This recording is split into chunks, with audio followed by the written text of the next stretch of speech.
اس وقت میں مرزا غلام احمد قادیانی کے ماننے والے دنیا کے بیشتر ملکوں میں پائے جاتے۔ مرزا غلام احمد قادیانی کون ہیں ہم سب جانتے بھائی؟ کچھ بھائی ایسے ہیں نا جو نہیں بھی جانتے۔ مرزا غلام احمد قادیانی ایک ایسا شخص ہے جو پنجاب میں پیدا ہوا تھا، جس نے ابتدائی جوانی کے کئی سالوں تک اسلام کی تبلیغ کا کام کیا، عیسائیوں سے مناظرے کیا، ڈیبیٹ کیا، اور بہت بڑا داعی اسلام تھا۔ کیا تھا بھائی؟ داعی اسلام تھا، بہت بڑا اسلام کا داعی تھا، اور لوگ اس کو اسلام کا رہنما اسکالر سمجھتے تھے، اور کافی لمبے زمانے تک بہت اچھے شوق سے، اخلاص سے کام کرنے کی کوشش کیا۔ اگرچہ بہت مرتبہ وہ مناظروں میں ہار بھی گیا، لیکن لوگ اس کو یہی سمجھتے تھے کہ اسلام کا رہنما ہے۔ لیکن ایک وقت ایسا آیا کہ اس نے مختلف قسم کے دعوے کرنے شروع کیے۔ کبھی کہا کہ میں مسیح ہوں، یعنی حضرت مہدی ہوں، کبھی کہا کہ میں عیسیٰ ابن مریم ہوں، کبھی کچھ کہتے کہتے ایک مرتبہ تو اس نے اپنے آپ کو نعوذ باللہ خالص میں نبی ہوں بلکہ بھی دعویٰ کر دیا۔ اسی پہ بس نہیں، اس نے یہ کہا کہ محمد صلی اللہ علیہ وسلم آخری نبی نہیں ہے، ان کے بعد میں نبی ہوں۔ پھر اس سے آگے بڑھ کر کیا کہا کہ حضرت محمد صلی اللہ علیہ وسلم اور مجھ میں دونوں میں کوئی فرق نہیں ہے، وہ 1400 سال پہلے محمد الرسول اللہ کے نام سے مکۃ المکرمہ میں پیدا ہوئے تھے، اب پنرجنم لے کے، دوسرا جنم لے کے مرزا غلام احمد قادیانی کے نام سے وہی محمد اب قادیان میں پیدا ہوئے، نعوذ باللہ۔ یہ اس کا عقیدہ ہے، پنرجنم کا عقیدہ، جو عقیدہ عام طور پہ ہمارے ہندو سماج میں پایا جاتا ہے، پنرجنم، وہ عقیدہ مرزا غلام احمد قادیانی نے گڑا۔ اور کیا کہتا ہے اپنی کتاب میں، ایک شعر ہے، محمد پھر اتر آئے ہیں تم میں، پھر اتر آئے ہیں نہیں، پھر آئے آپ کے اندر محمد۔ کون سے محمد؟ وہی اپنے حضور اکرم صلی اللہ علیہ وسلم، پھر اتر آئے ہیں ہم میں۔ کہتا ہے آگے سے بڑھ کے ہے اپنی شان میں، یعنی پہلے جو شان تھی اس سے بڑھ کر اب شان لے کے آئے۔ پہلے آئے تھے تو جب شان ذرا کم تھی، اب دوسری مرتبہ آئے تو شان بڑھ کے لے کے آئے۔ محمد جسے دیکھنے ہو اکمل، یعنی ایک تو وہ محمد تھے جو مکے میں تھے، لیکن اب جو محمد کو پورے مکمل کمپلیٹ محمد دیکھنا چاہتا ہے، غلام احمد کو دیکھو قادیان میں، نعوذ باللہ۔ کیا کہہ رہا؟ اب جسے مکمل محمد دیکھنا ہو وہ قادیان میں مرزا غلام احمد قادیانی کو دیکھ لو، وہ وہی محمد ہے، اب اکمل بن کے آئے، نعوذ باللہ۔ یہ عقیدہ ہے مرزا غلام احمد قادیانی ملعون کا، اور ان کے ماننے والے پورے اسی عقیدے کو فالو کر رہے، اور اپنے آپ کو وہ احمدیہ مسلم کمیونٹی کہتے۔ بہت سارے علاقوں میں، اداروں میں، کمپنیوں میں، کارخانوں میں، بڑے بڑے سیکٹروں میں وہ جاب کرتے، بزنس کرتے، ہمارے اپنے علاقوں میں رہتے، ہم جیسے دکھتے، ہم جیسے کپڑے پہنتے، اور بات چیت ہم جیسی کرتے۔ اب آپ بتاؤ کیسا پہچانیں گے؟ پہچان سکتے؟ نہیں پہچان سکتے، نہیں پہچان ہی نہیں سکتے۔ اس وجہ سے نام کو دیکھ کر میرے دوستوں دھوکہ نہیں کھانا۔ یہ مرزا غلام احمد قادیانی کے بارے میں اگر اس کے عقیدوں کو، اس کی گمراہیوں کو، اس کی خرابیوں کو، اس کی گندگیوں کو، اس کے کفریہ عقیدوں کو وہ خود اپنی کتابوں میں لکھا، اور اس کی تحریروں پر ہمارے اکابر نے جو قربانیاں دی، علماء نے جو محنتیں کی، ہندوستان کے علماء نے اپنی جانوں کو جوخم میں ڈال کر اس کا جو مقابلہ کیا، جو کتابیں لکھی، صرف وہ بتانے بیٹھے تو ایک دن بھی بس نہیں ہونا، پورا ایک دن بتا رہا ہوں میں آپ، اتنا لٹریچر، اتنا مواد ہے۔ لیکن ہم آج یہاں تفصیل سمجھنے نہیں بیٹھے، ہم بس بنیادی بات سمجھنا چاہ رہے ہیں۔ بنیاد سمجھو، بنیاد کیا ہے، وہ کیوں کافر، وہ بھی کلمہ پڑھ رہے ہیں، ہم بھی کلمہ پڑھ رہے ہیں، پھر کلمہ پڑھنے کے بعد کیوں کافر؟ ان کے پاس بھی مسجد کا مطلب انہوں اپنی عبادت گاہ کو مسجد بول لیتے، حالانکہ اس کو مسجد نہیں بولنا، مسجد تو ہمارا اللہ کی گھر جو ہوتا، جو مسلمان جس کو بناتے اس کو مسجد بولتے. جیسے ہمارے پاس وہاں افضل گنج کے اوپر ایک ہے ان کی عبادت گاہ، اور مادانہ پیٹ منڈی کے بعد ایک عبادت گاہ ہے، اور کئی علاقوں میں شہر کے الگ الگ جگہوں پہ پھیلے ہوئے ہیں وہ لوگ. تو اب اذان بھی دے رہی، کلمہ آ رہا اذان میں. اب مسجد کے اوپر جو انہوں مسجد بولتے جس کو ان کی عبادت گاہ، اس پہ کلمہ لکھا ہوا ہے لا الہ الا اللہ محمد الرسول اللہ. اب کلمہ ہے، ایک عام آدمی کیا دیکھتا ہے، بھائی ارے کلمہ لکھے ہوا ہے نا صاحب، کلمہ دیکھ کے مسلمان سمجھ رہے ان کو. تو میں یہ بتانا چاہ رہا ہوں باوجود وہ کلمہ پڑھنے کے بھی مسلمان نہیں. یہ بات ذرا سمجھنے کی ہے، اس لیے کہ قادیانی بہت سارے لوگوں کو یہی بول کے دھوکہ دیتے کہ ہم احمدی مسلمانوں کی جماعتوں میں سے ایک جماعت ہے، ہم الگ مذہب نہیں ہے.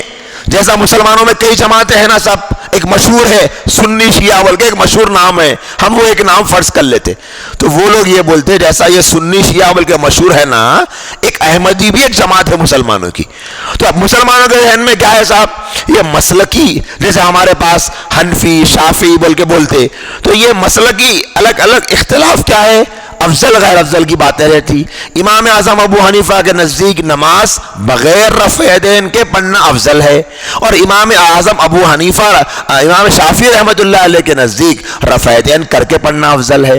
آپ پوچھو کہ صاحب جس طریقے پر امام شافعی رحمۃ اللہ علیہ نماز پڑھتے ہیں یا ان کے فالوورز نماز پڑھتے ہیں، ان کی نماز ہوگی یا نہیں ہوگی؟ تو حنفی عالم بھی کہے گا کہ ہو جائے گی. اور اگر کسی شافعی عالم سے پوچھو کہ امام اعظم ابو حنیفہ رحمۃ اللہ علیہ جیسا نماز پڑھنے کو کہے، جو طریقہ بتائے قرآن و سنت کی روشنی میں، ویسا نماز پڑھنے سے نماز ہوگی یا نہیں ہوگی؟ وہ کہے گا کہ ہو جائے گی.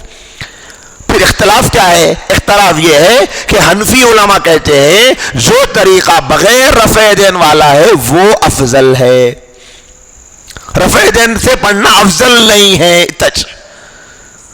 رفع یدین بغیر کرے پڑھنا یہ سنت کے قریب ہے، رفع یدین کر کے پڑھنا یہ سنت کے قریب نہیں ہے. یہ امام اعظم ابو حنیفہ کی تحقیق ہے. امام شافعی رحمۃ اللہ علیہ کی تحقیق یہ ہے کہ رفع یدین کر کے پڑھنا یہ سنت کے قریب ہے، یہ افضل ہے. بس اتنا اختلاف. تو مسلمان کیا سمجھ رہے؟ احمدیہ جماعت کا مطلب یہ ہے کہ ہاں وہ بھی ایک ایسی جماعت ہوں گی. نہیں، یہ دھوکہ دیتے. اس دھوکے کو سمجھنے کے واسطے سب سے پہلے تو اگر کسی بھائی کو، کسی دوست کو، کسی ساتھی کو، کسی علاقے میں، کسی کمپنی میں، کسی شاپ میں، کسی کارخانے میں، کسی بستی میں، کسی محلے میں، کہیں پر بھی کسی کے قادیانی ہونے پر ڈاؤٹ آیا، احمدیہ مسلم ہونے پر ڈاؤٹ آیا، تو پہلے اپنے علاقے کے عالم دین کو ربط کرنا. مولانا ایسا مسئلہ ہے، ہمارے ساتھ رہتے، ہمارے کلیگ کے، ہمارے فرینڈ نے، کچھ بھی ہے، کیوں انہوں پہچان سکتے، عام لوگ نہیں پہچان سکتے. ان کا ایک چینل بھی چلتا اور قادیانیوں کا ویب سائٹ بھی ہے، اور آپ گوگل پہ سرچ کریں گے اسلام پہ تو پہلے ان کا ہی دکھاتا، جبکہ وہ تو ایک نمبر کے جھوٹے ہیں، اسلام سے کوئی تعلق ہی نہیں ہے ان کا. قادیانی اسلام کی ایک جماعت نہیں بلکہ اسلام کے مقابلے میں ایک مذہب ہے، پورا مذہب ہے. اگر کبھی موقع رہے گا، تفصیل سے ٹائم رہے گا ساتھیوں کے پاس، تو ہم تفصیل سے سمجھا سکتے ہیں، پروف کر سکتے کہ قادیانی ایک الگ مذہب ہے، جماعت نہیں ہے، پورا مذہب الگ. جیسا کرسچن اور مسلمان ایک مذہب، الگ الگ مذہب بھائی، الگ الگ. اسی طرح قادیانی ایک الگ مذہب ہے جو اسلام کے مقابلے میں کھڑا کیا گیا، اسلام کا حصہ نہیں ہے وہ، اسلام کے مقابلے میں. تو ایسا دھوکہ دیتے. تو سب سے پہلے تو علماء سے ربط کرنا، اور علماء سے ربط کرنے کے جملہ میں استعمال کر رہا ہوں بہت سوچ سمجھ کے، ربط کر کے حالات بتا کے مسئلہ پوچھنا. مسئلہ نہیں پوچھے تو بڑے مسائل ہو جاتے. ابھی گزشتہ ہفتے میں ہمارے حیدرآباد کا ایک بہت بڑا ورکشاپ ہوا تھا مجلس تحفظ ختم نبوت کے عنوان سے. وہاں پر حضرت مولانا خالد سیف اللہ رحمانی صاحب دامت برکاتہم العالیہ کا بھی ایک کلیدی خطاب تھا. تو حضرت نے اپنے خطاب کے دوران ایک واقعہ سنایا میں آپ کو اس لیے سنانا چاہتا ہوں، اب آپ سوچو، غالباً ساؤتھ افریقہ یا کسی ملک کا نام لیا تھا حضرت نے، میرے ذہن میں نام نہیں آ رہا ہے، لیکن کسی باہر والا ملک ہے، دور والا، حضرت کو بلانے والا جو میزبان ہوگا، آپ بتائیے کہ اس کا تعلق حضرت سے چھوٹا ہوگا بڑا ہوگا؟ اچھا تعلق ہوگا نا بھائی، ایک بڑے عالم کو بلا رہے آپ تو چھوٹا موٹا تعلق تو نہیں رہتا۔ اب حضرت فرماتے ہیں کہ جب میں ان کے پاس میں گیا تو وہاں پر میں نے دیکھا کہ اس گھر کے نچلے حصے میں ایک بڑی اسکرین لگی ہوئی ہے، اور اس اسکرین پر کوئی پروگرام شروع ہو رہا ہے، اور وہاں کافی گھر کے لوگ بیٹھ کے دیکھ رہے ہیں۔ حضرت فرماتے ہیں کہ وہ گفتگو جب شروع ہوئی تو مجھے ایسا خیال آیا کہ یہ کوئی اہل حق کا تو نہیں لگ رہا ہے۔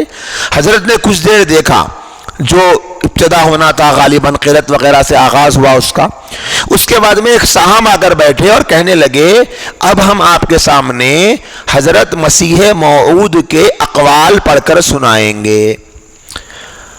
حضرت نے فوراً سمجھ لیے، اور حضرت نے جب تھوڑا سا غور کیا تو حضرت فرماتے ہیں مجھے یقین ہو گیا کہ یہ جو چینل اور جو پروگرام چل رہا ہے یہ قادیانیوں کا ہے۔ اب حضرت نے اس میزبان سے پوچھا کہ بھئی یہ کیا معاملہ ہے، یہ کیا کر رہے ہیں آپ کے گھر میں نیچے بیٹھ کے، یہ بلڈنگ میں جتنے لوگ رہتے ہیں یا کیوں بیٹھے؟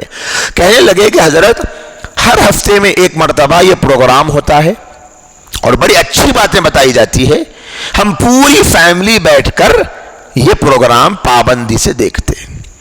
اب آپ اندازہ لگائیے، قادیانیوں کے چینل کو دیکھ رہے ہیں پوری فیملی بیٹھ کر ہر ہفتہ، اتنا بڑا عالم دین مہمان بن کے گھر کو آ رہا۔